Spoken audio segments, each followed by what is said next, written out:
Hello and welcome to all the participants from all around the world. And a special hello today goes out to our friends from Philips and Olympus who are also attending this webinar. So today's webinar, the purpose of today's webinar is to show you how 3DHISTECH digital pathology product line dedicated for research serve the needs of various research applications, including cancer and pharmaceutical research, biobanking, neuroscience, and more. My name is Marcel Baratsky. I am Product Marketing Manager for 3DHISTECH, and I have with me my expert colleagues Géza Antalfi, Product Development Manager, Mirko Janicek, Product Manager, and also Ákos Ágyi, Product Manager, who will show you in detail how our solutions can help research in several fields of application. So let me show you in brief today's agenda. We will have 5 key agenda points. Each section will be between 10 to 20 minutes long, which means that we are scheduled to finish in approximately 90 minutes, also, of course, depending on the number of questions that you might have. Regarding questions, please hold questions until the end of each section, and also at the end of today's webinar, you will have the opportunity to ask questions and my colleagues will be able to answer them. So this webinar will be recorded, and the link to the recording will be shared with all registered participants. Let me now hand over to Géza and Mirko. First, Géza will talk about panoramic scanners and software for research.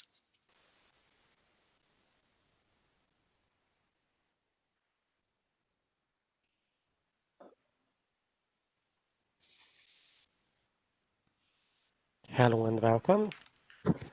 I'm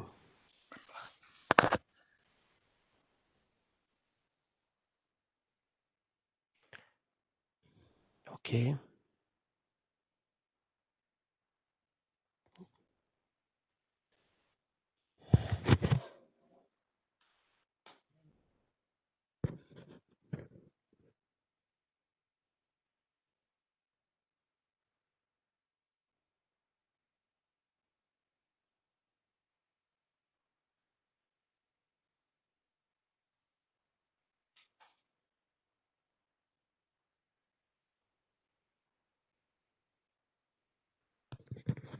So hello and welcome again.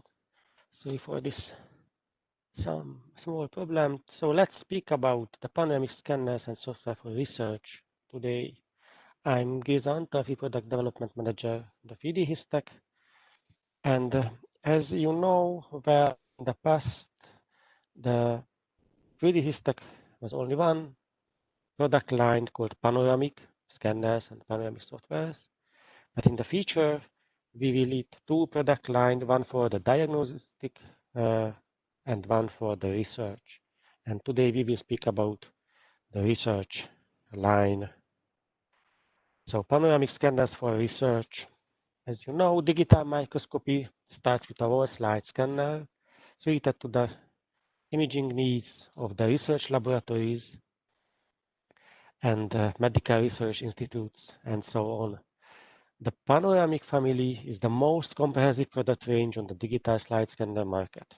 So, from affordable single slide to high speed 1000 slide capacity, from high quality bright field to basically bright field and fluorescence scanning in the same device, for superior quality confocal scanning with 3D reconstruction, for normal or double wide slide, and so more, panoramic scanners offer a scanning solution tailored to the researcher's device needs. But the digital microscopy cannot be complete without software that help the researcher store, view, and analyze slides. So we will provide the panoramic scanner software, which facilitates versatile, fast, and high-quality slide scanning according to the needs of the research laboratories or universities. Digital slides are open with the slide viewer viewing application, while the SlideCenter quantification modules simplify image analysis, and finally, the SlideCenter provides slide management and storage capacity.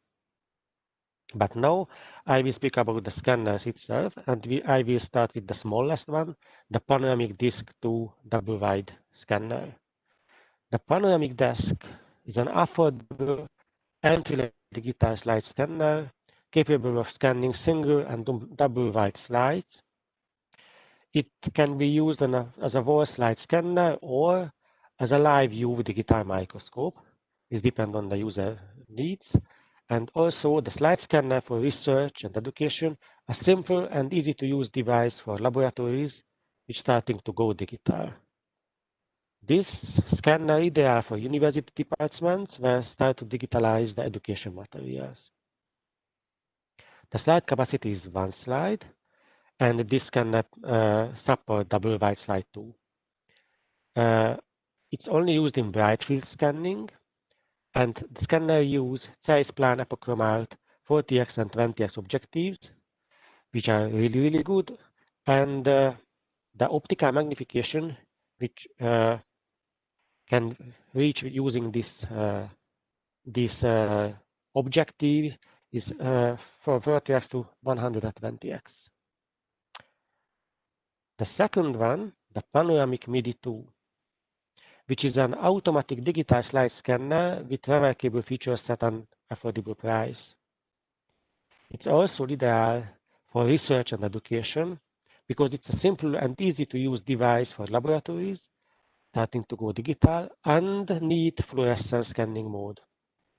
This scanner won several gold medals in the International Scanner Contest, and also it has a 12 slide capacities, so it means you can plan with fluorescence scanning overnight using this one. Bright field fluorescence scanning available, and this scanner has 9 physical filter cube position. It means you can use it for multicolor imaging if you want. The objective types also size plan apochromat 20x or 40x, but in this scanner you can use 2 objectives parallelly. In the desk, there is only 1 objective position.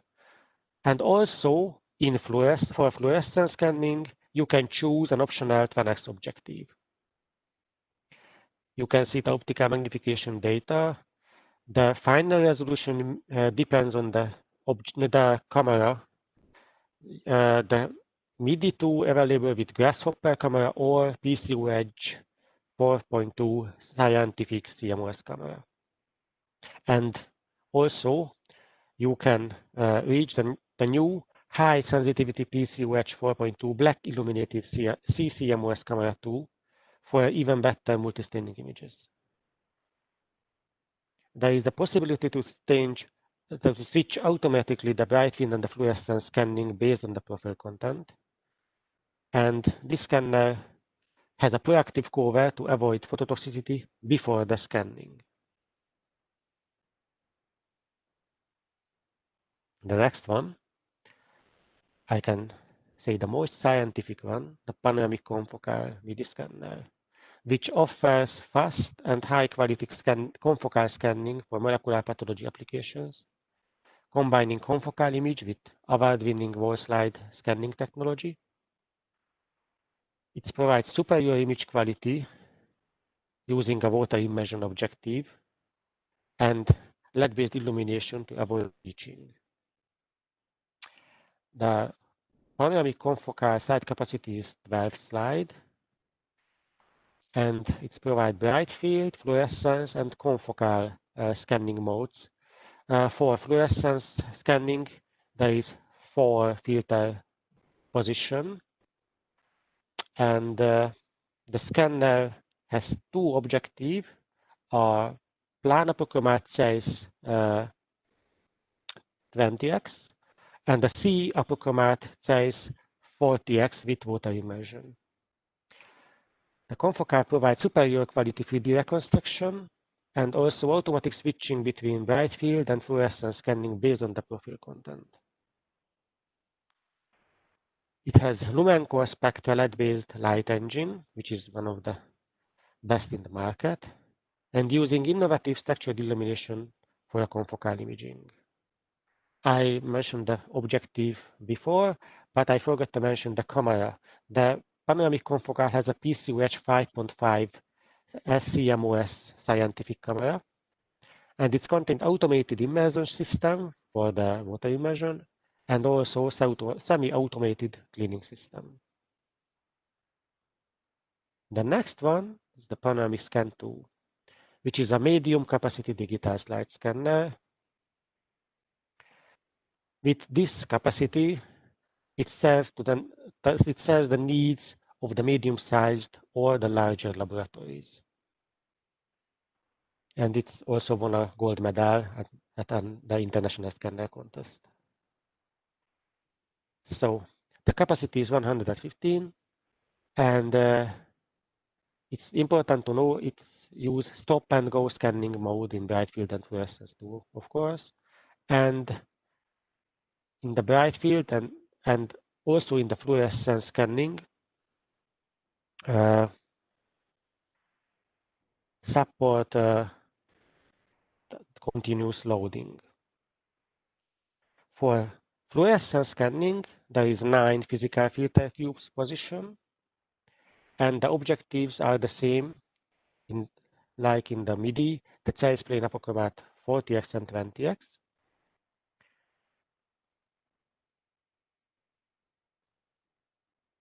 But the optical magnification, the final optical magnification with the grasshopper camera, it's really, really high, 120. And let's speak about the last one, the panoramic 215 flash 3, which thanks to the award-winning flash scanning technology, this scanner offers a versatile, high quality and high speed scanning solution. Ideal for high volume, high throughput scanning tasks, and also it won a gold medal.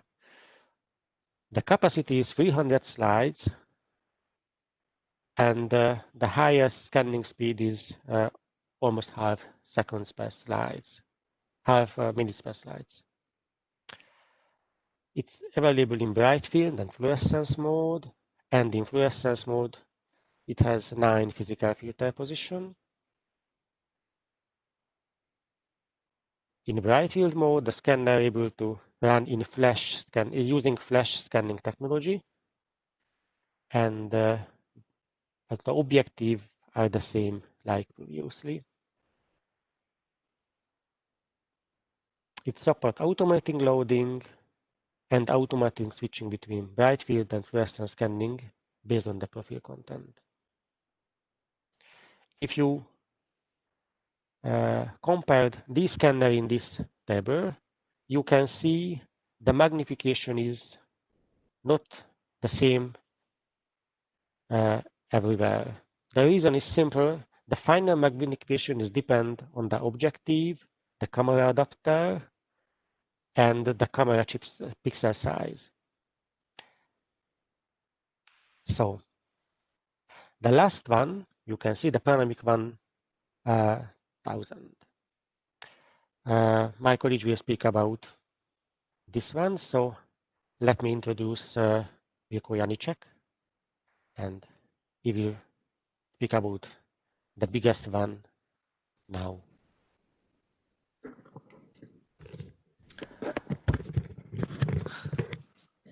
Hello, I very welcome everybody. My name is Mirko Janicek. I'm product manager of the P1000. So let me give a brief introduction of the P1000. This is the biggest capacity and the fastest scanner what we can offer at the moment, 3DHISTECH can offer, and this is also valid for all over the world. So it has the highest capacity on the market and the fastest scanner. The capacity is up to 1000 slides. It depends on the configuration of the system because it supports single slides and also can support double width or sometimes called mega or macro slides as well. Most of them using the same racks but positioned differently, and for supporting the double width slides we add special adapter into the rack. This scanner uses a bright field flash scanning technology, similar as the P250 we have. It can contain up to 3 objectives, all of them from Zeiss. The range, the 20x and 40x are the same as we use in other scanners. And the third objective is a water immersion objectives 40x with NA 1.2. This is also a unique feature on the market. Thanks to this, the optical magnification is from 21 to up to 82. The system contains a 12 megapixel camera and it's really fast and it's up to 180 frames per second. The software is designed that way that the system automatically handles on switching between single and double slides thanks to the robot arm, which is able to transfer the slides between the different areas inside. So let's mention some key features. I already mentioned that this is the highest capacity on the market, fastest scanner all over the world, and also ZStack mode is available in this model, and it is also very fast, supporting up to 3 objectives, supports single and double slides in the same, because the stage is a unique one. It also contains an anti-vibration graded basement, and the stage itself is designed that way that a single slide and 2 single slides or 1 double with slides can fit into it. I listed here the parallel operation, full flexibility, that's valid for the whole system. So meantime the scanner is scanning, you can set up different profiles, you can manually edit profiles or apply changes for different slides. You can free to adjust priority, and all the software is really user interactive and really user friendly. Also support touch control. Barcode handling is also very flexible. A lot of barcodes are supported. And the last 2 points are, I think, one of the most important if we compare it with other competitor scanners, that we automatically save the actual workspace. So how to say it's workspace, I would say it's the actual progress. So in case of an accident like a blackout or something like this, you do not lose the data. The last saved configuration will be restored. So if you set up a lot of slides, you don't have to do it again.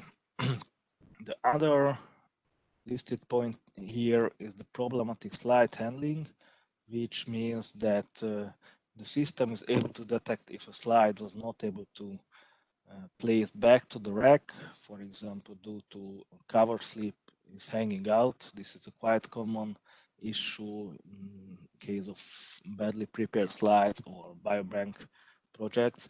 So the system detects this and collects it in a separated container, so it's not stopping the process. This is very important to mention, because if you can imagine if for example 1000 slide is set up for overnight scanning, it really makes sense when the assistant is arriving in the morning that the system stopped after 3 slides or it's finished all the 1000 slides.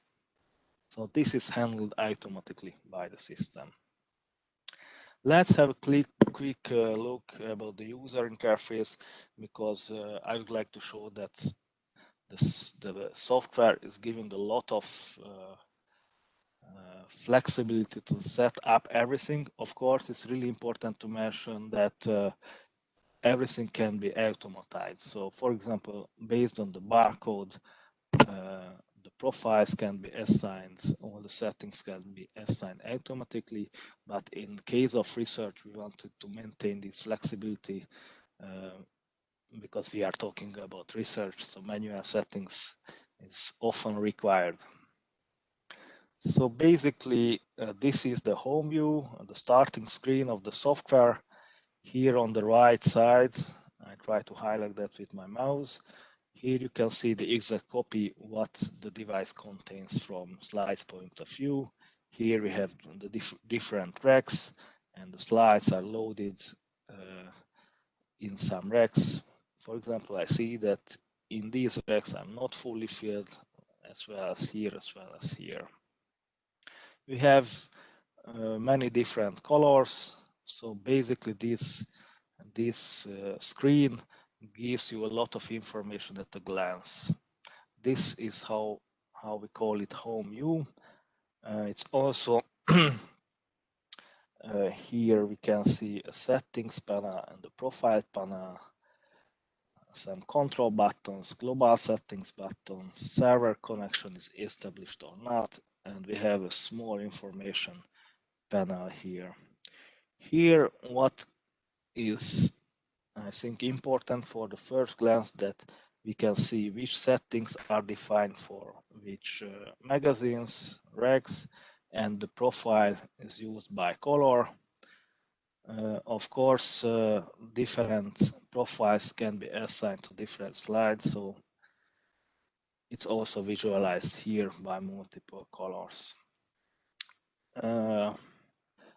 Take a quick look at global settings. Here you can define some scanning parameters, quality check control. You can set up email notification options, and you can also set up external application call settings as well. I do not want to go into deeply. Of course, if you have questions later, we will describe it more detailedly via email if necessary. One important part of the system is the settings and profile handlings. Both of them have a dedicated panel, which also giving some basic information at a glance, but not all the detailed information. For example, all of them can be saved as a general settings or profile or a temporary profile. What's the reason behind this? The general profiles and settings will be used in many times, but if you just do make a small modification, which is valid for just one slide or two slides, which indicates it's not necessary to keep that profile or settings for a long time, you can save it as a temporary profile that will be automatically deleted if you restart the software. This way you can avoid to have a huge list after a few days of usage. Of course, in both cases, both settings and for profiles, we have one default, which is used if you do not set it up manually. This is indicated by a small tick, and you can apply and customize them. All of them, let's talk about the settings first. All of them are visualized by name and color, and the basic information are shown by small icons, slide naming options, profile assignment, scanning destination, and output file format. These are listed here. This can be edited in the magazine view if you click on this. The settings are really the same. The method so also has a name and the color and the parsing mode, slide formats, and so on. This is for the settings. So for example, here you can set it up how to name the slide, type in manually, assign automatically based on the barcode, or receive it from the server, or automatically, if you select manual typing, but you do not want to type it, it will receive automatically a name based on the rack number and slide position number. Profiles are really the same, so it has a name, color, output resolution, objective used. So as you can see, the structure is really similar to the settings. So after a few hours of usage, it will be really user friendly, I think. Okay, so go back to the home view for a for a minute. Here, the status of the slides are also indicated. Here on the left side, this is a small zoom in area. Here in the top area, it's visualized the actual status of the rack. So if it's already scanned, it turns to green. If an error happened, it's turned to red, or if it's under scanning, it's blinking with a pink. This is the same visualization as the device has already. So it's really a mirror of that. Here on the left side, you can see a thin line which indicating which slides will be scanned, and also the presence of the slides. If there is an empty position within the rack, of course, that will be a grayed out and inactive part. The second thin line is if a preview image is already captured or not, and the third one is indicating the color of the profile used. Of course, if multiple profiles used in the same magazine, the colors will be also multiple. And next to that, you will have here the settings card. So you can see here this one applied here. So it gives a lot of information at a glance. In the magazine view, if you go one level deeper, here it's visualizing which you are at the moment. You can see all the slides if presented in the rack. Here we have the same information. I mean, the profile is visualized here, the name, and also if a barcode is already read, in that case, the barcode content is described here. And here you can also select some slides individually to be not scanned, for example. So it's also an option. Let's go to the deepest level. This is the slide view. Now you can receive all the detailed information about the slide. It is divided into two parts, the preview panel and the profile panel. The preview panel indicates what is the area which will be scanned, what is detected, focusing points are all detected. You can also see here the barcode itself. So a lot of features are visualized. You can also manually edit which part to be scanned. So very detailed information is visualized here. Of course, this is not needed if you set it up the system to automatically scan, detect the sample and scan it. In that case, you will simply miss this part. On the right side, we have the profile editor. Here, all the settings of the profile, all the details of the profiles can be edited, like scanning in multi-layer, which objective should be used, how to detect the area automatic way, manual way, and the color correction, the ICC profile, which one should be used. Also, it's an optional here that you can modify the name. It's also very handy because this is the only view where you can see the barcode, and you can also edit the name here. In the profile, what I already mentioned, that you can choose which objective will be used and which output resolution, and the scanning mode, focusing the same way, so you can define the distance between the focus points, and also it is visualized here. That's also could be really important. Detection, the sample detection also can be edited here. You can also remove specs. What is the dirt visualized on the preview image? It can be filtered out to have a much more accurate scanning. You can also use some dilation, which is extending the scanning area. And a lot of options are also available here. I already mentioned that you can free to set up the scanning area. So you can add and delete different shapes and also it is all visualized, or you can simply modify the selection area, which is limiting the scanning area where the system tries to detect automatically the sample based on the threshold level. I already mentioned the ICC profile, and that was all what I wanted to say. Thank you very much for your attention.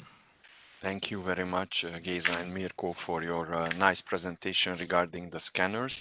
We already have some questions coming in, so let me encourage all of you to type your questions into the chat box, and we will read them out, and my colleagues will try to answer them during this session. So the questions that we have already, they are all coming from Shimon. And they all concern P1000. So the first question from Shimon is that, can we add different profile to each one slide? I think, Mirko, this is a question for you. Yes, it can be applied. In the different views, for example, in the home view, you can apply one profile for the whole rack, whole magazine, but in the magazine view, where the slides are listed one by one, you can apply different profiles individually. Thank you. Next question, still from Shimon, P1000. Do we have a remove cover slip function? Yes, of course we have. Yeah, pretty straightforward. Third question regarding P1000, still from Shimon. What's the maximum number of layers of the Z stack? If I remember well, it's 30. We modified it in the past, but as at the moment, we defined that it should be enough 30. But Shimon, just let me know if you need additional. We can modify the software. So it's 30. Do I understand correctly? 30, yeah, right? That's 30. Yeah. I think that's more than enough that you can need for your Z-Stack scanning, Shimon. I think. Okay, last question from Shimon is P1000 RX. Will it work with SlideCenter 2.8? I think Ákos is probably more qualified to answer this question. So P1000 RX, will it work with SlideCenter 2.8? I would assume yes, but let's wait for Ákos to confirm.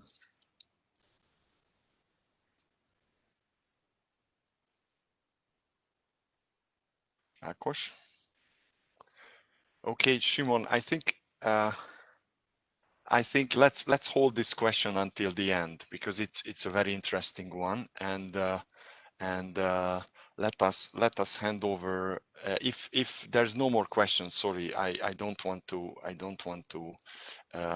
limit anyone's question ability. So please, if ever anyone has a question regarding scanners and software now, please remember to type them into the chat box right away, and then if not, then I will let Ákos take over and talk about all the exciting software that is also helping research in many ways. So do you guys see any other questions coming in on your channels? No? Then okay, fine. Then let's have Ákos present his part, which is actually the bigger part with all the exciting software applications, starting with slide management and storage SlideCenter. So you might just get your answer here, Shimon. So over to Ákos now. Thank you. Thank you, Marcel. Hello and welcome for everybody. Sorry for the hiccup. Somehow I was not able to unmute myself. So yes, of course, it should work with all the SlideCenter versions as well. And now let's go forward with my presentation, which is actually from the SlideCenter.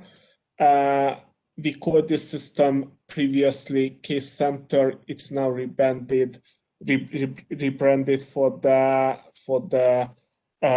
RX product line as SlideCenter. And in this presentation, I will show you what can you do with this system and what's new in the latest release.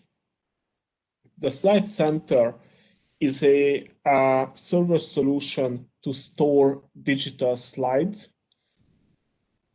The system can also store macroscopic images if the user uploads macroscopic images or takes pictures from macroscopic images with an external camera. What is really important, especially in these COVID-stricken times, is that SlideCenter can manage digital slide-based teleconsultation and also sharing of digital slides. And if it's necessary, of course, we can still connect and integrate with laboratory or hospital information systems. The user interface of the SlideCenter is pretty straightforward. On the left area, you have your folders with the slides, and on the right part, you can see the macroscopic images and the digital slide thumbnails in the selected folder. The folders can be so-called normal folders. This means that in this folder you can put digital slides, but also you can put subfolders, for example, specialized case folders and block folders. Case and block folders are optional in the system. They are created to mimic the pathological workflow. A case folder can contain digital slides or several block folders. And finally, block folders can contain only digital slides. SlideCenter has a pretty advanced user and permission management system. As you can see on this slide, there are different user levels such as administrator, moderator, normal user, restricted user, and we also have a public share user, which is not a proper registered user. The system generates this if you share a slide with somebody, with an outsider. It's for easy and quick slide sharing only. This user doesn't have access to any part of the system, just to the digital slide. The digital slides can be managed in the system. If you would like, you can duplicate them. You can move digital slides from one folder to another. You can delete them if you have the proper privileges to do it. And of course, you can share them with other SlideCenter users or with outsiders without a SlideCenter account. And it is also possible to create a virtual tray. I will present this feature for you later during the viewer session of this presentation. In the SlideCenter, you can do real-time teleconsultation. This means that everybody will see the same digital slide. If you pan and zoom your digital slide, everybody will see what you are doing. If you make an annotation, everybody will see the annotation. And there is also chat window to communicate with each other. We also offer slide sharing. As I already mentioned, this could be internal between SlideCenter users and could be external or public slide sharing. Let's see all these in detail. The teleconsultation setup is quite easy. The user can do it in 3 easy steps. First, by defining the title and basically the time of the teleconsultation. Then the user can select slide or slides for the teleconsultation. And finally, the user can specify which other users or user groups should be invited to this teleconsultation event.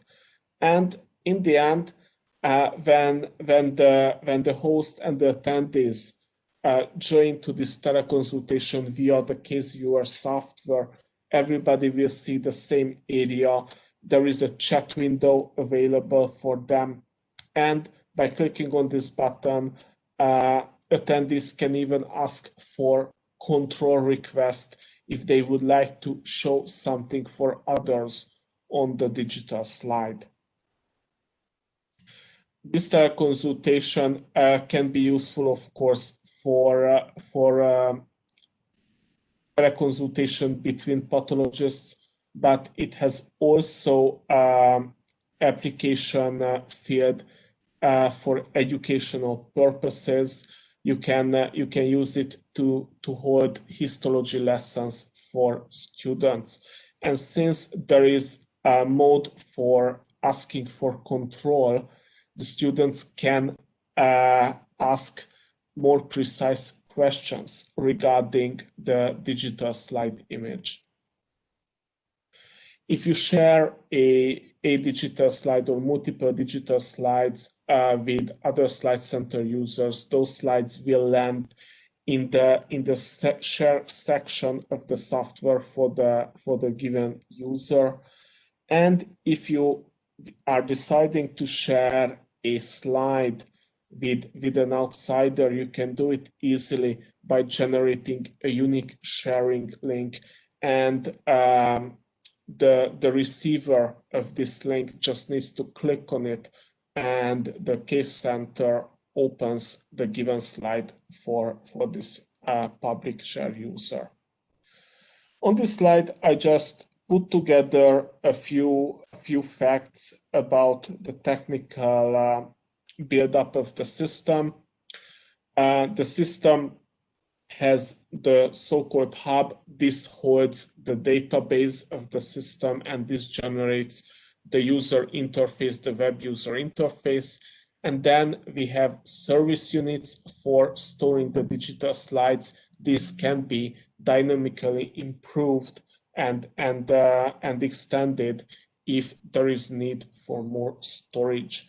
Please note that SlideCenter is able to communicate securely over HTTPS connection. On this slide, you can see the network requirements for the system. The take-home message from here is that for viewing sessions,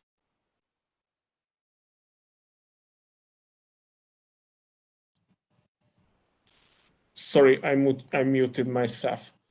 Marcel, from where should I repeat? I think I can hear you now, Akos. It was okay. What was missing? Actually, my colleagues did hear you. It was a network error on my side. Okay, sorry. So I think it's all fine. I hope. Okay. And I hope everybody else can hear you. Thanks. Okay, just let me know if you can't hear me. So back to the bandwidth. For viewing sessions, you don't need really fast internet because the viewer only downloads what you are viewing currently from the digital slide. On the other hand, if you would like to scan on the SlideCenter server, you need higher speeds in order to achieve the maximum scanning speed of the scanner.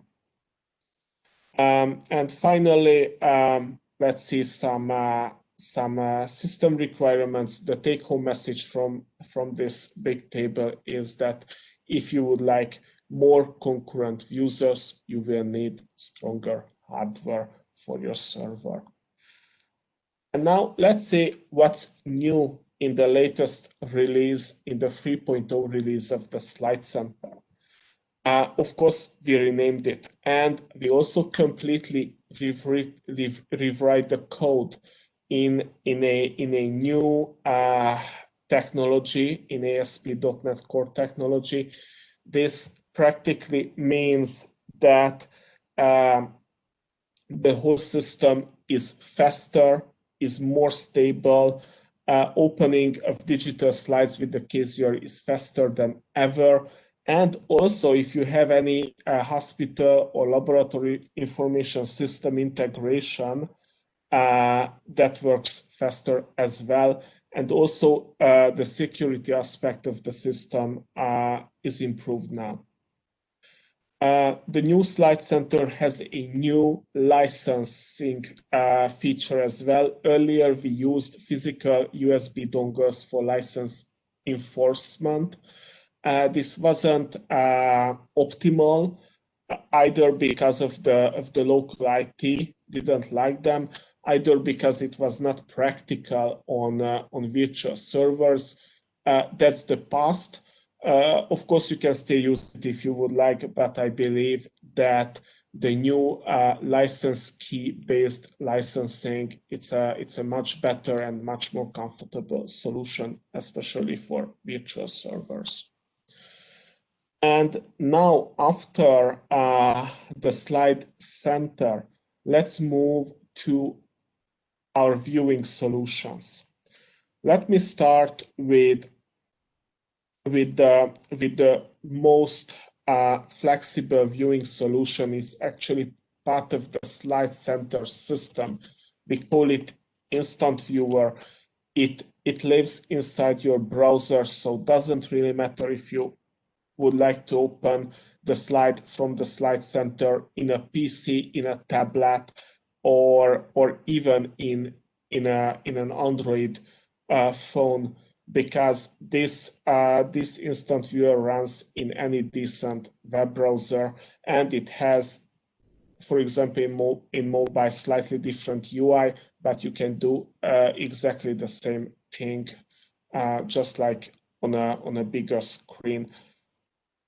We also have iPad viewer for users of these Apple devices. And finally, we have the case viewer. It's available for Macintosh OS and for Windows OS.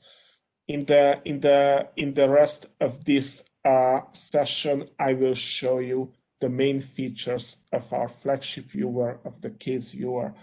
As you can see on this slide, the menu system of the case viewer is quite simple. So we made this viewer simple to give the big space, the maximum space for the digital slide. On this viewer, you have a virtual tray. From this virtual tray, you can easily open the digital slides. If you would like to zoom in and zoom out, you can do it by using the scroll button on your mouse or touchpad. You can also use zoom gestures if you have a touch enabled device. You can use traditional buttons for zooming. And of course, you can use our own slide driver to do this work. Slide rotation is also possible. In the slide rotation menu, you can also flip horizontally and vertically your digital slide. Probably the biggest feature of the viewer is the multi-view feature. You can easily divide the canvas into 4 segments, and from the tray, you can easily drag and drop digital slides into these segments. You can, of course, rotate these slides manually, but there is a really fast automated rotation as well. And after this, if you link them together, you can pan and zoom all slides together. You can even clone an annotation on all the slides. So basically, by doing this, you can study the same area with different staining methods if you have nice consecutive sections, like I had here when I created these screenshots. we support Z-stack and extended focus. You can easily switch between them. And if you switch to Z-stack, by using the scroll button on your mouse, you can navigate between the different layers, just like when you are using the micro knob on your microscope. It's extremely useful for fish slides or for cytology or hematology slides. If you want to see more details from the digital slide, but you doesn't want to zoom in to move from the area where are you at the moment, you can use the magnifying glass tool. If you would like to improve the colorization of the image, you can use our histogram tool. Basically here you can change the contrast, brightness, and gamma saturation of the image. And even if you save this on the digital slide, please note that you can always revert to the original slide, to the original state of the slide. The color and the brightness improvement is working on fluorescent slides as well. Doesn't really matter if you are using it on the pseudo-colored side or on the original black and white image. In both cases, this feature will work. Also for our fluorescent scanner users, we have automated fluorescence filtering. It's quite useful on fish slides. The viewer software has a so-called overview window. You can use this for easy navigation on the digital slide. Also in this overview window, you can enable the tracking history to make sure that you analyze, you study all the field of views on the digital slide. And finally, we can display the preview image taken at the beginning of the scanning process by the digital slide scanner, so you can easily check if all the tissue was really scanned by the scanner software. This is quite important for quality reasons. And of course, it's always nice to be sure which is the studied slide, so the label area can be displayed anytime in the viewer. The viewer has quite rich annotation tool system. You can see this right now on the digital slide. Sorry, on the slide. We have circular, rectangular, line, arrow, freehand annotations. The annotations can be fixed sized ones or could be also dynamically changeable sized annotations. Here are some examples about our annotations. And if you double click on the label of an annotation, or if you go to the annotation menu, you can actually move or resize the selected annotation. And if you wish, you can change the name of the annotation. You can also change the color of the annotation, and you can add notes to the annotations. If you would like to take some snapshots from the digital slide, that can be done easily. Please note that the system supports high-resolution snapshot for publication purposes. I believe that this is a quite useful tool for researchers. And now let's see the available plugins in this system. The plugins are paid features of the viewer. They are not present in the free version of the viewer. The first one, what I would like to show you, is called 3D Peak.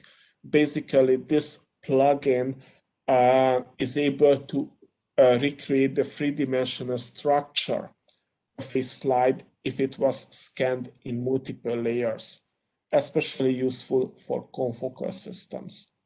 We also have automatic TMA spot finding function in the viewer if you are using one of our digital TMA devices.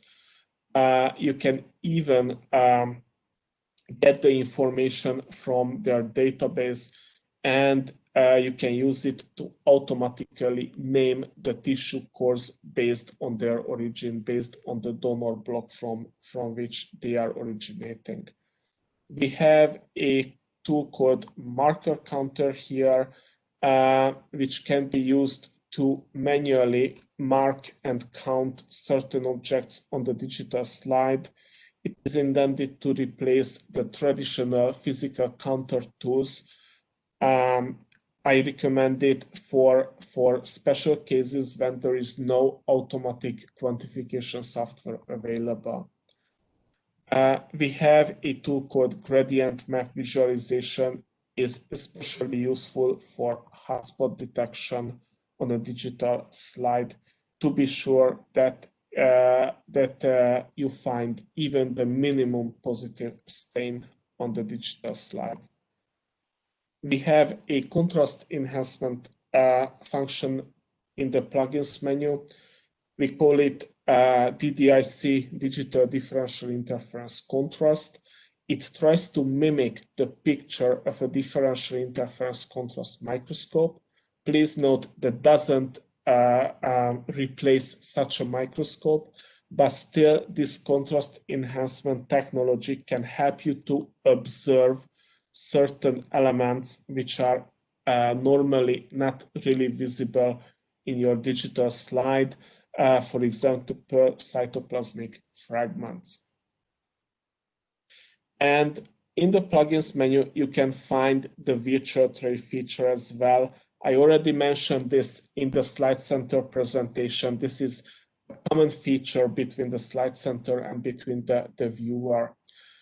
Basically, you can put multiple digital slides on one tray, on one canvas, and then you can rotate and move these slides if they are part of the same tissue, which was cut into smaller pieces during the fixation and the embedding process.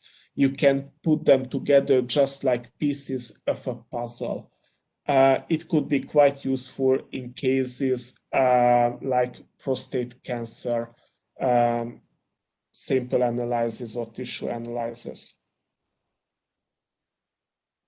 And finally, under the plugins, you can find the Quant Center, which is a really nice selection of image analysis tools. I will speak about this a little later. Now, let's see what are the improvements in the latest version of the viewer. The new version received a lot of improvements in the 3D peak plugin. For example, now you can record videos about your spinning three-dimensional models. And also the animation buttons, the way how you can rotate the animation are more advanced. You can increase or decrease the speed, for example. There are some improvements in the scan preview window as well, and the teleconsultation was also improved. For example, now you can even save your chat messages from this system. And probably the most important thing, what every user will notice, is that the slide opening from the SlideCenter is faster than ever. Let me show you a comparison table of our image viewing or slide viewing tools. Please note that the most complex version of the case viewer is the Windows version. It's available for Mac OS X as well, but there are some features marked with asterisks which are available only on a Windows operating system. And now Let's see, as I promised, the quantification tools, the QuantCenter. In the QuantCenter, we have several applications. For example, we have pattern and histoquant for tissue segmentation and pre-segmentation. We have IVD certified tools such as the nuclear and membrane quant for nuclei and membrane stain analysis and quantification. We have whole slide analysis tool called CellQuant, which can detect stains in nuclei, cytoplasm, and membrane as well, and has a lot of options to tweak it. Is especially useful for research purposes. And we have genetic applications such as FISH and CISH-quant. Let's see first the pattern quant. On this slide, you can see some examples. How can you use this pattern recognition software? The software is basically a trainable algorithm. You can select representative areas from different tissue types. And after this training, the software is able to segment the different tissue types. Let's see how this works in real life. On this slide, you can see how I selected with red sections, some representative area from the cancerous tissue, and with green, some representative area from the connective tissue. Based on my selection, the software is able to separate these two tissue types quite nicely. The histoquant has the same purpose. The difference between histoquant and pattern quant is that histoquant works slowly on color. On the other hand, pattern quant always takes into account the pattern of the tissue as well. Let me show you some practical use cases for histoquant. For example, you can use this on slides like this with neurons. You can use it in testers. You can even use it on a pap smear. And histoquant can work on fluorescent slides as well. The really powerful feature in this QuantCenter is the ability to chain multiple quantification applications together.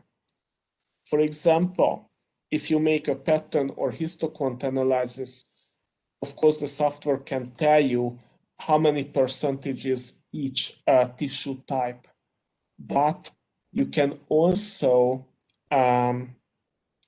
instruct the system to run, for example, nuclear analysis only on the cancerous tissue and leave out from the nuclear analysis the stroma.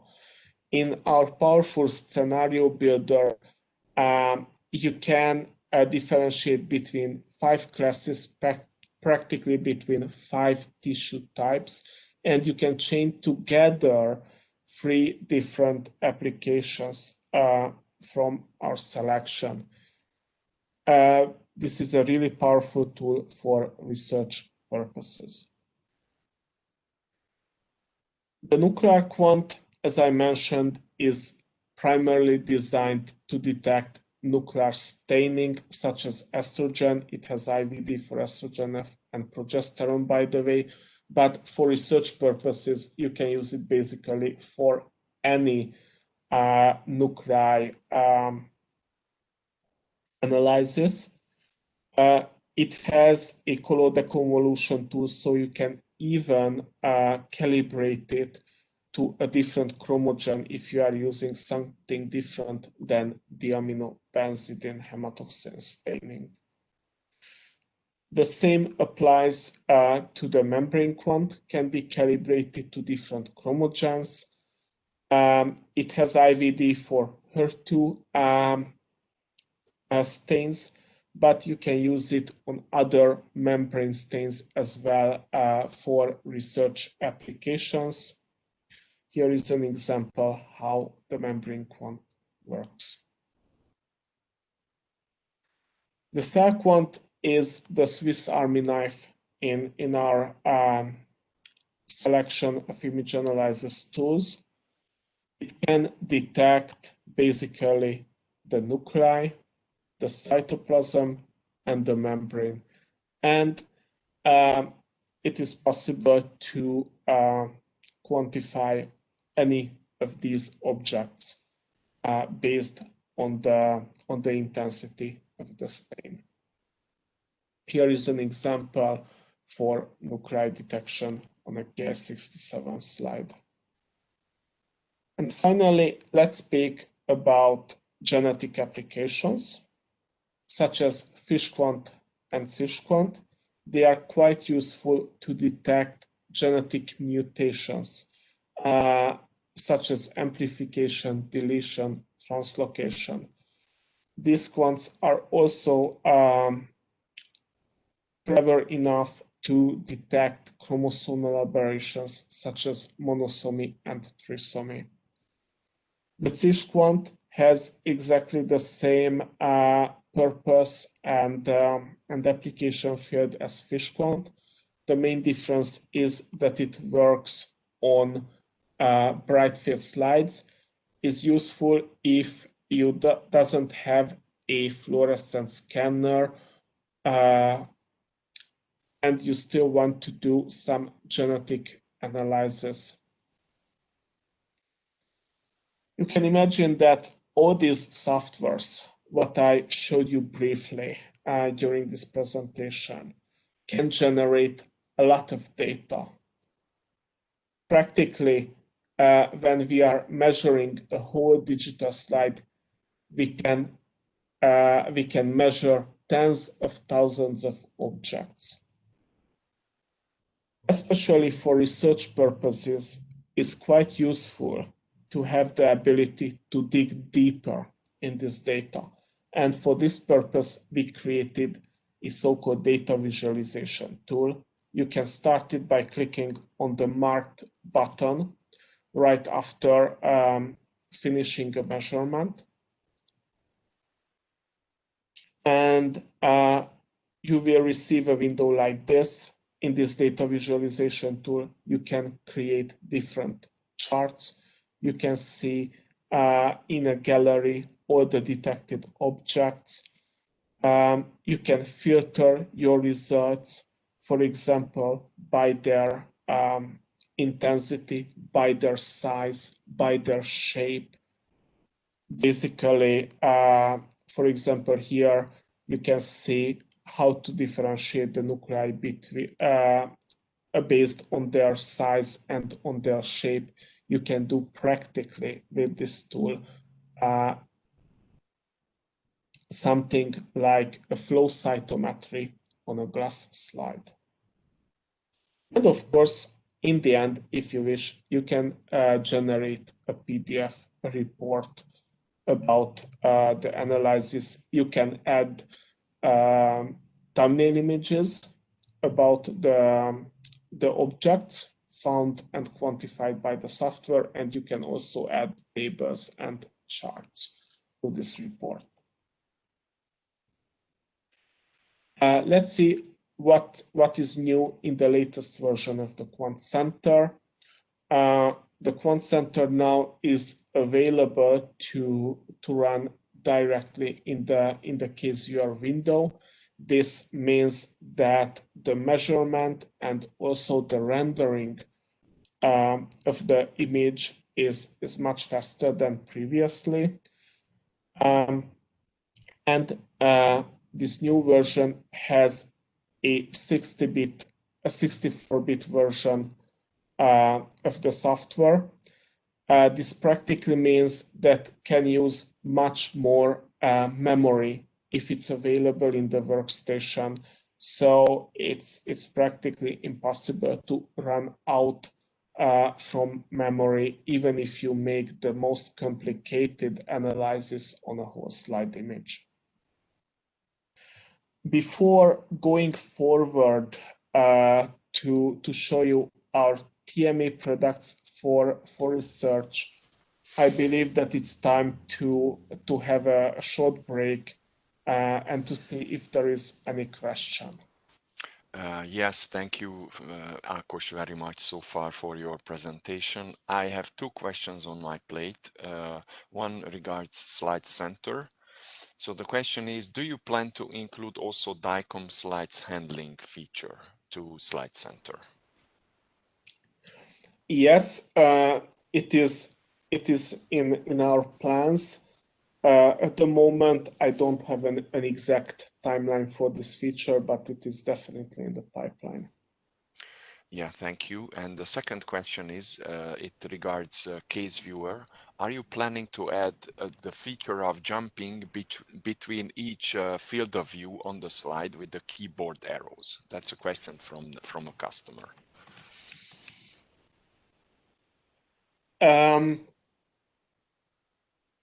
At the moment, we don't have this feature, but I would like to thank you very much for the suggestion. I note it, and I will discuss it with the development team. Thank you very much. Thank you, Ákos. So let me encourage all participants to write their questions into the chat box and about the software solutions that Ákos has just presented. If there are no more questions regarding these, then I suggest that Ákos, you move on to DMA. Let's wait a second, because I believe that I received some questions in the chat box. Give me a moment. Oh yes, I did actually also a lot of questions. So it's yeah. Let me just. Yep. Oops. Yeah. Yeah, this was already.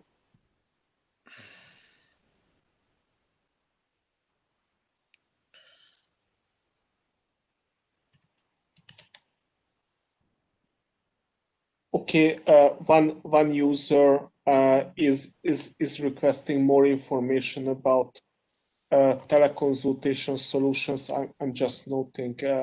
Yeah, that's the email address, and we will get back to you with all the information what you have requested here. Yeah, thanks. And I have a lot of questions coming in from Alan to Yes. my chat box privately. I think it's like 10 questions. Okay, and they mostly concern more I think the scanners, but let me read them out one by one. So question one is what are the options for integration of 3DHISTECH scanned slides into other storage solutions than SlideCenter? I think, yeah, that's a SlideCenter question. That's for you, Ákos. So basically, 3DHISTECH scanners can scan either to SlideCenter if they are running the RX software, or to Case Manager if they are running the diagnostic software. If you would like to store these scanned images on any third-party system, you need to use our server solutions such as SlideCenter as a middleware.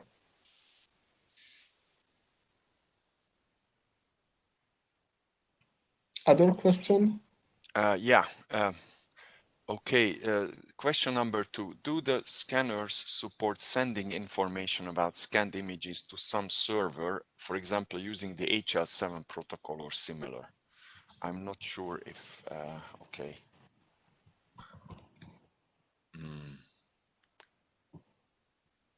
So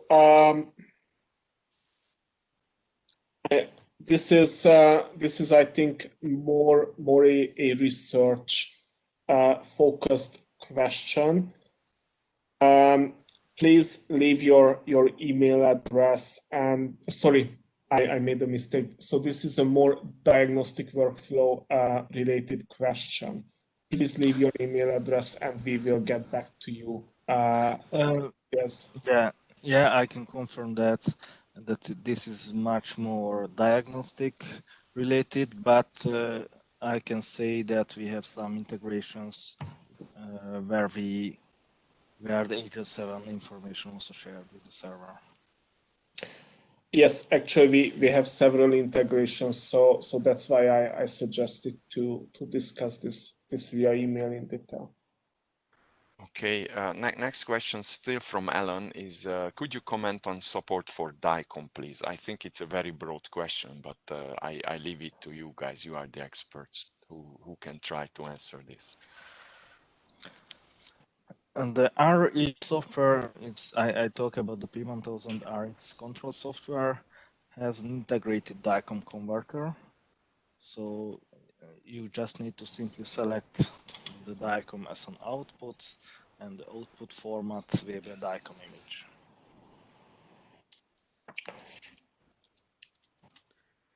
Okay. Yes, also in SlideCenter, it's part of the system, the converter. So if you need a conversion from MRXS to DICOM, can be achieved. Okay. I hope we answered your question, Alan. Next question is, do you offer any external tools, for example, command line tools to export the information from the microscopy label in a scanned XRMS file, MRSX file? That's what he needs, I think. So external tools, for example, command line tools to export the information from the microscopy label in a scanned MRSX file.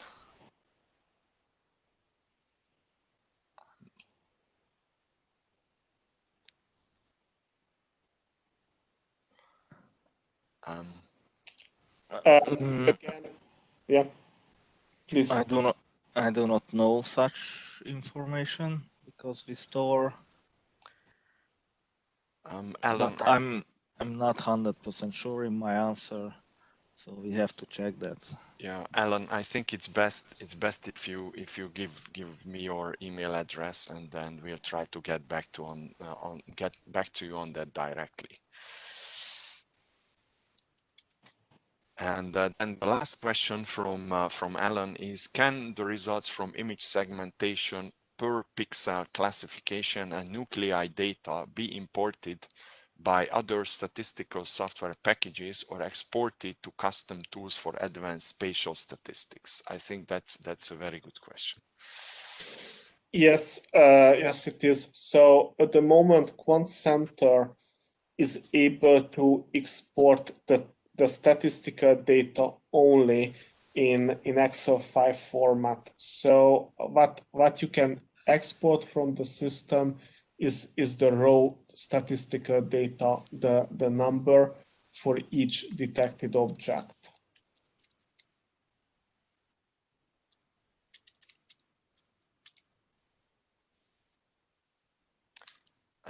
Alan, I hope that we have managed to at least partially answer your questions. There were two that we were not sure about, so please give me your email and we'll get back to you directly after this webinar.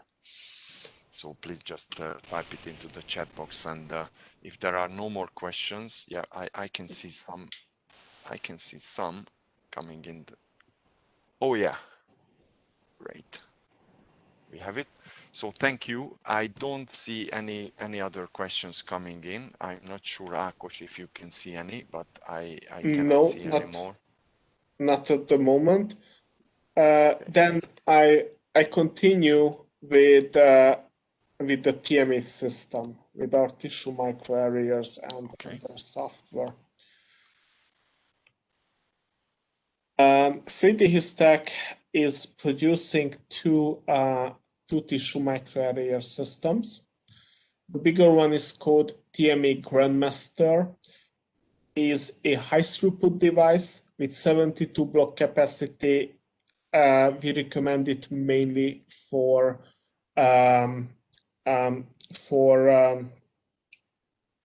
for biobanks or for users who need high throughput TMA creation in large numbers.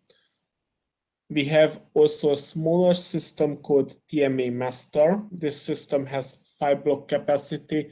It's recommended for research laboratories with smaller TMA creation needs.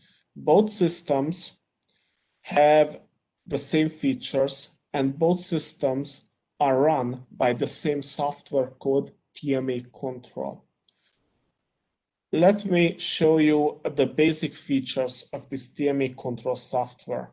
The first step, the first thing what you do when you are using these systems is the layout design. The TMA Control has a really versatile layout designer. You can design any type of layout. You can leave out tissue cores for orientation purposes. You can divide your TMA in multiple sections, and you can even instruct the device which section should be filled first during the TMA building process. After designing your layout, you can go right away and you can make your TMA, but it is advised to do a simple optional step called importing donor IDs and clinical information. You can do this from Excel files. The idea is that you import all the research or clinical data together with the donor block IDs, and based on the donor block IDs, the system will be able to save these clinical data merged with your TMA data in one place, so it will be easier for you when you are doing the TMA analysis. And since we know the IDs of your donor blocks which will be used in your project, we can display them in a drop-down list just under the donor ID field. So basically, you doesn't need to type one by one the donor block IDs. You can simply select them from this drop-down list. Please note that in this case, this field also acts as a search field. So if you start to type, this list will be shorter and shorter based on the typed characters.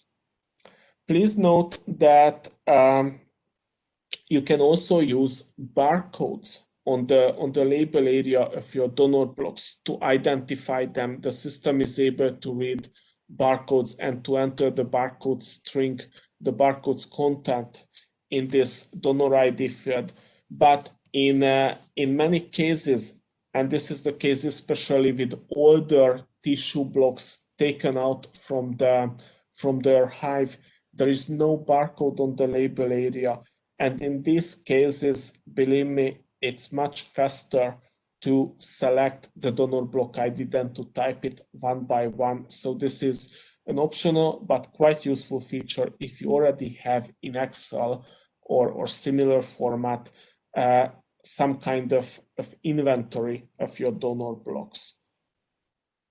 After these preparatory steps, you can do the actual core marking and assignment. You can select where would you like to place the tissue core in your recipient block. Otherwise, the system just follows the, let's say, natural order of your layout. On the donor block image, you can select the desired areas by your mouse, and you just need to click Start to tell the system to get out the tissue cores and to insert them into the recipient block. By clicking on the PCR button, it's possible to instruct the instrument to insert these tissue cores in a clean PCR tube instead of the recipient block. And in some cases, the tissue core selection is not really easy just from the donor block image, just from this macroscopic image. For these cases, we allow our users to overlay a previously annotated digital slide image with the donor block image for a more precise tissue core selection. After finishing your TMA block, you can export the TMA project's related data by using the TMA register software in an Excel file format. If you forget to save to export this data, it's not a problem, because the TMA control saves everything in a database. So it really doesn't matter if you export the data right away after finishing your project, or let's say 2 years later, the data will be there for you. And now let's say what are the new features in the latest version of the TMA control software called TMA Control 3.2. Now you can use barcodes not just for identification, but also to include additional information in your TMA database. Now you can open an overlay slide directly from the TMA control software. You can use free reference points when you are overlaying a digital slide image with your donor block image.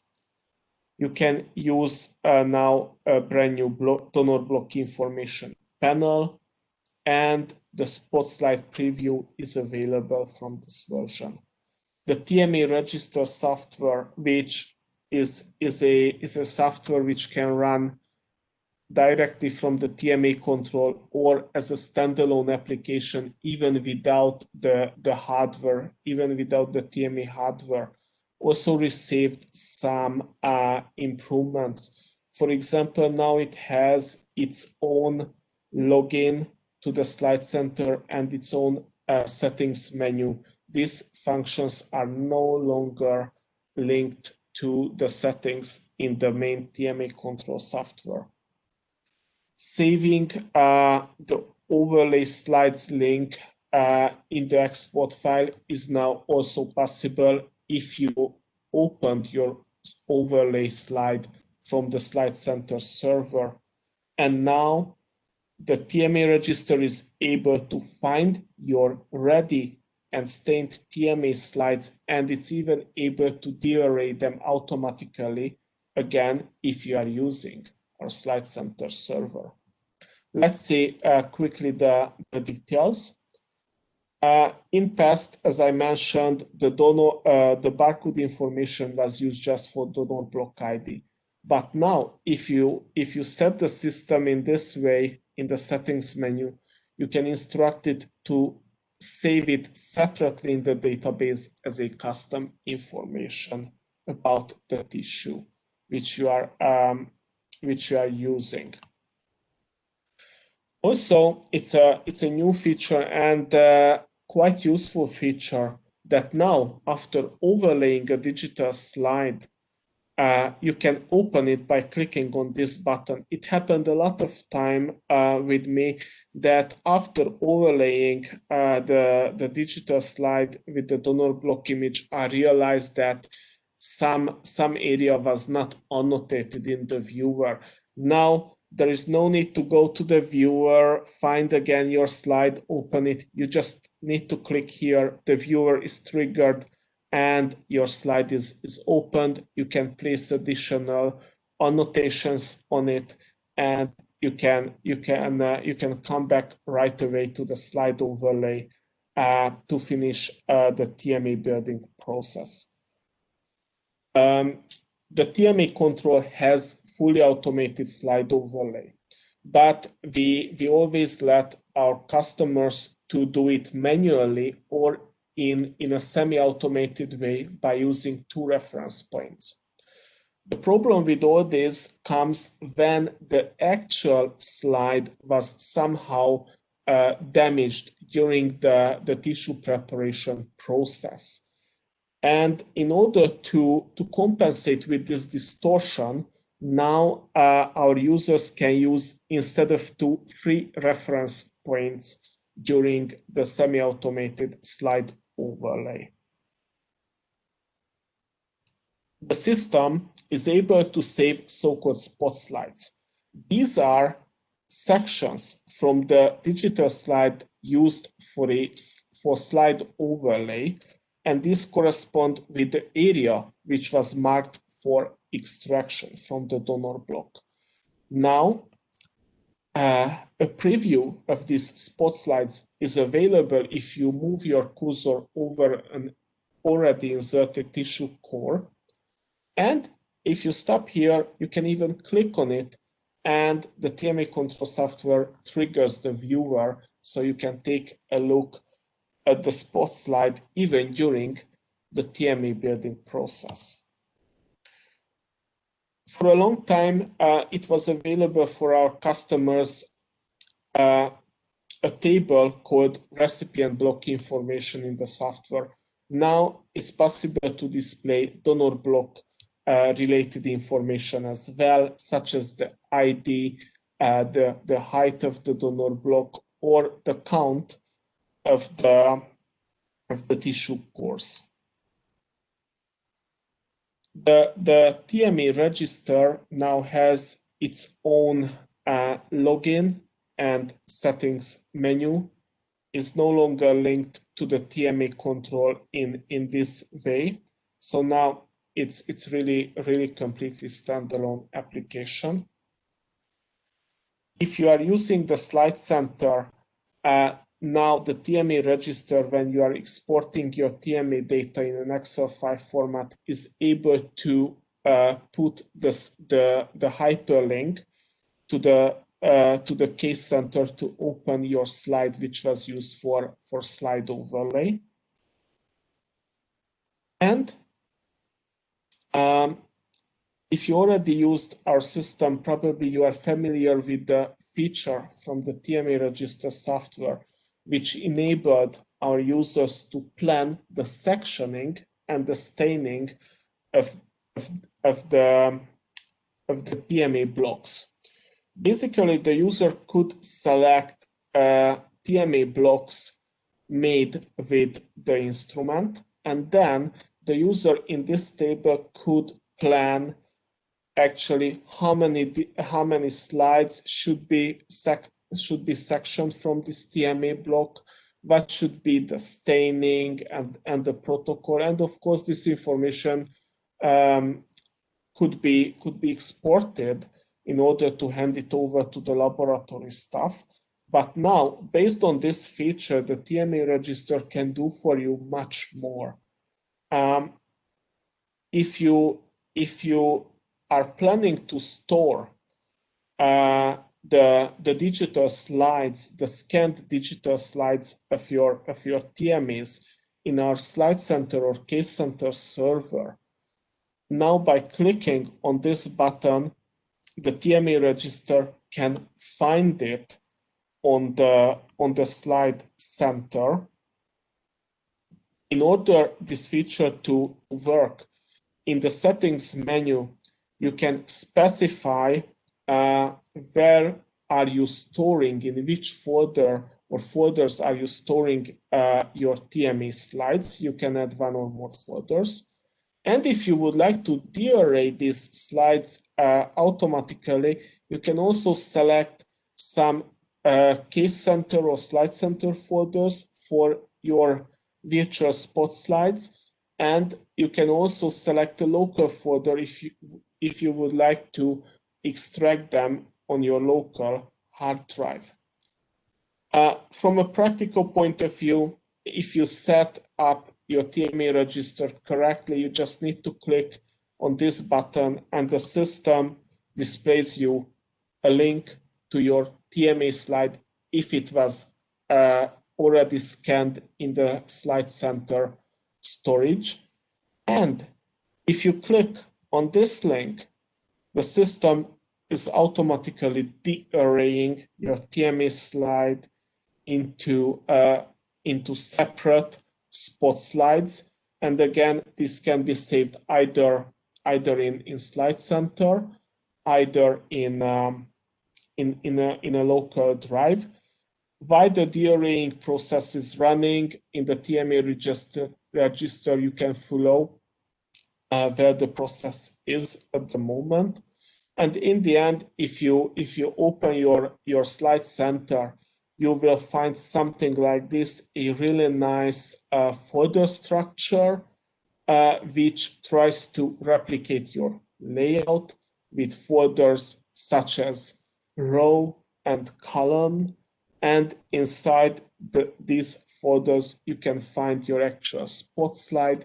You can click on it, and the viewer software will open it for you in a second. Thank you very much for listening and watching today's webinar. If you have any question, you can ask now, or you can contact me on this email address. Thank you, Ákos. Thank you. I have two questions coming in from Cameron. They regard, I think both of them regard Case Viewer. So question one says, does the latest Case Viewer version support faster opening locally or only from SlideCenter? So faster slide opening locally or only from SlideCenter? It's from SlideCenter only. So basically, from local hard drive, the Case Viewer was really fast previously. In case of SlideCenter or Case Center, depending on the network speed and various let's just say technical aspects. There are a lot of technical aspects here. So there was some scenarios when it wasn't as fast as we wanted. So that's why we made a lot of effort to improve that. Thank you. Cameron, I hope we answered your question. And the second question from Cameron is that, is there a plan to support open formats? And the example is OME or OME TIFF.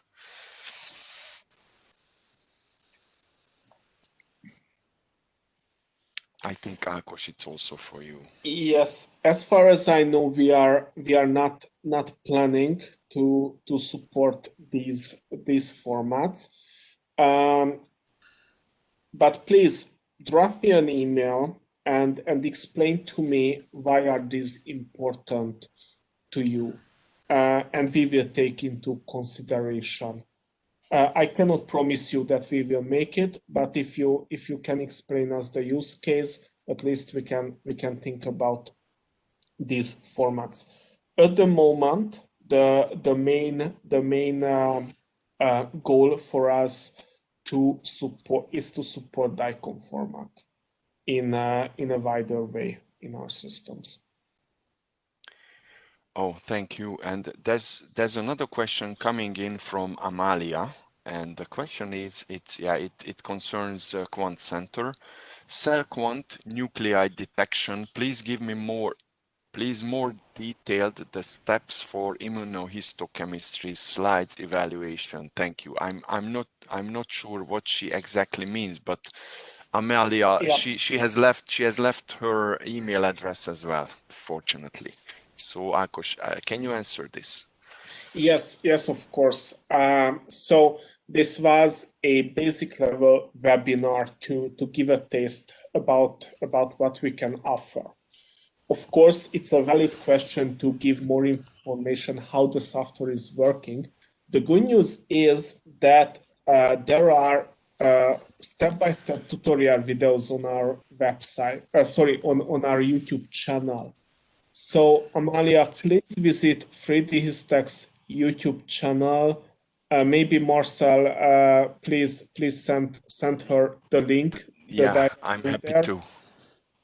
And there you will find videos about cell quant and also about nuclear and membrane quant. So I'm confident that there you will find what you are searching for. Thank you. Any more questions? Please type them into the chat box if you have any, because this is the last opportunity for today. Oh yeah, I have a question. No, yeah, it's from Jose Maria. Thanks for the conference, really nice solutions. Thank you, Jose Maria, for joining us. Will there be another meeting for the diagnostic pathology solutions in the future? Yes, I can confirm that there is one such big webinar in the works. I don't have an exact timeline for that, I'm sorry, but we are planning to hold something for diagnostics and routine pathology roughly at the end of November, beginning of December, and it will be also advertised on our website and also on social media. So you are free to register, and we are looking forward to meeting you there, Jose Maria. Any other questions? Okay, then I think it's now time to wrap up. You have seen that we offer a lot of advanced solutions, hardware and software to aid research in a wide range of applications. I hope we have managed to convince you. And if there are any questions, Ákos has also given his email address. Let me give you also mine, marketing@3dhistech.com. Obviously, please visit our website and follow us on social media. And if you have any questions, feel free to get back to us. And so thank you for joining us today. I'm very pleased, and my colleagues also thank you for being with us and listening to us all the way to the end. I will make sure that the recording of this webinar is sent to all participants in a couple of days. So thank you again for listening to us today. Have a nice day, morning, evening, whatever, and goodbye. Thank you. Thank you. Bye-bye. Thank you. Goodbye. Thanks.